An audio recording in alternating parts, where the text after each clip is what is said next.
Good morning, good afternoon, good evening. Kung anong oras nyo man po mapapanood tong video kong ito, ay happy Halloween po sa inyong lahat. Kaya tayo na at samahan nyo ako na gunitain yung araw na ito ay para sa mga namayapa na po natin na mga pamilya. At dahil po ako ay hindi po nakapunta sa nicho namin dito sa Pasig, kaya sinamahan ko lang po yung aking misis dito sa kanyang mga tiyuin na magtirik ng kandila sa Antipolo. Bale dito po yun sa may Antipolo bayan. Bale ang uunahin po namin titirikan dito ay yung kanya pong tiyuin na si Tito Bobby. Kaya naglalakad na nga po kami papunta sa nicho niya.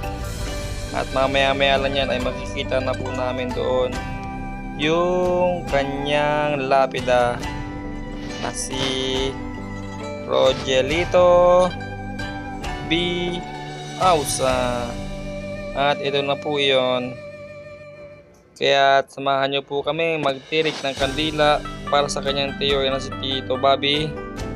Hindi man po kami nagkaharap ng personal dahil nung makita ko po siya ay ayun na nga po, yung tinawagan po ako nila Papa sa Antipolo na nagpapasama po sila sa akin noon na puntahan daw siya sa may Laguna ay wala na po siyang buhay. At sa mga puntong ito mga tulsoy ay magtitirik na po ng kandila yung aking misis sa kanyang lola na si Lola M. At napakataas po ng pinagkakalagayan po niya kasi yan po ay nasa 4th floor po siya, kaya kinakailangan pa po natin gumamit dito ng hagdanan. At ako nga po yung gumawa niyan at si misis po yung umakyat para makapagtirik po siya ng kandila sa taas. At ako naman po ay ang kanyang alalay at inaalalayan ko po siya sa baba baka bilang tumulas yung hagdanan, kaya samahan natin siya. Bale, tatlong kandila nga po pala yung pinagtirikan nito ni Mrs. kay Tito Bobby, tapos kay Tito Peter. Yung kay Tito Peter nga lang po ay hindi ko na po pala siya na-video ha. Nag-video ako doon, alam ko, kaso nga lang hindi po pala siya nag-record.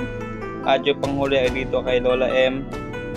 At pagkatapos po namin magtirik sa kanyang mga tiyuin na si Tito Bobby at saka si Tito Peter at saka yung kanya pong lola na si Lola Ems, ay dito naman po ay nagtirik po ako ng kandila para po sa mga namayapa kong mga kamag-anak na Reduta, si Lolo Islaw, si Tiyo, mga tiyuin ko, tapos sa mga kamag-anak ko naman na pamilya na Darasin na mga namayapa na sa aking lolo at sa aking mga tito ay sinabay-sabay ko na po yun. Bale yung kandila pong aking sinindihan ay para na po yun sa pangkalahatan dahil napakarami po talagang kandila kung magsisindi pa po ako ng isa-isa, kaya ang ginawa ko po doon ay shortcut na lang, pangkalahatan na po.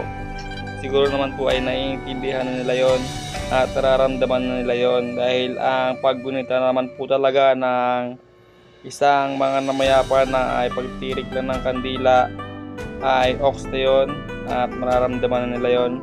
At hindi naman po natin kailangan na mag-alay pa ng pagkain kasi ang manikinabang lang yan ay hindi na po ang mga patay kundi ang mga buhay na lang po ang makikinabang, kaya hindi na po kami nag-alay pa ng pagkain.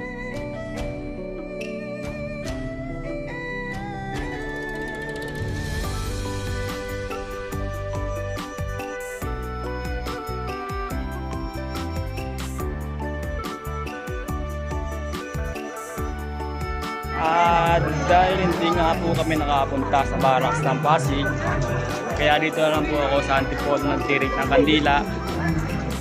Bale, para sa kaluluwa ng lahat na po yun, para sa side ng pamilya ni Mama, isa, at saka isa rin po para sa side ng pamilya ng Papa.